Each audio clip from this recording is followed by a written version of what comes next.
Hey, so I want to talk to you about reading. Reading, as you know, is essential for academics.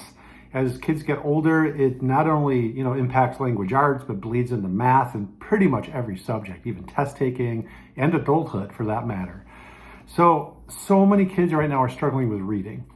The whole point of reading, obviously, is to be able to read and to gain meaning from what you're reading, which means you have to be able to sound out words, comprehend what you're reading. So how does LearningRx help with that, right? What's at the root of a good reader? I want to give you 3 examples, okay? So areas where kids typically struggle. One is just in decoding. That's where it starts, decoding the text, which means being able to sound out words or recognize words. There's 2 ways that can happen. One is just sounding out a word. You see a word like cat, C-A-T, and you can go k-at and blend it into cat. That ability takes strong auditory processing, which is our mind's ability not to hear the sounds, but our brain's ability to process the sounds. If auditory processing is low, reading will absolutely be difficult for students. That's where it starts. However, as you may know, 60% of our language are non-phonetic words, right? So a word like said, which is S-A-I-D, it's like kind of like, why isn't that S-A-D? Or laugh, those kind of words. That makes reading in English so much harder because you could have great phonetics, but you come across a word like laugh, you can't sound that out if you tried. So that takes really strong memory and or visual processing. So typically what we find is if auditory processing is low, you'll struggle with sounding out words. If memory or visual processing is low, you'll struggle with word recognition, which can be the non-phonetic words, but then also sight words. So words that, we learn typically in first grade, like there and was and can and the.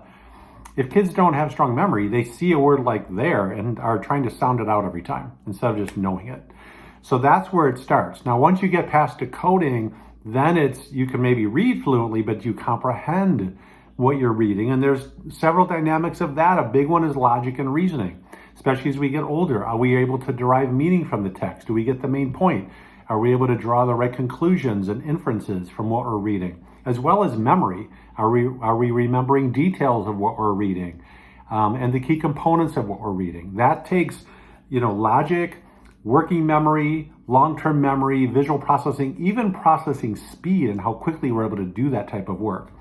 So the reason we get such strong gains in reading at LearningRx is the foundation to any good reader is strong cognitive skills, like I just mentioned, memory, auditory processing, logic, processing speed.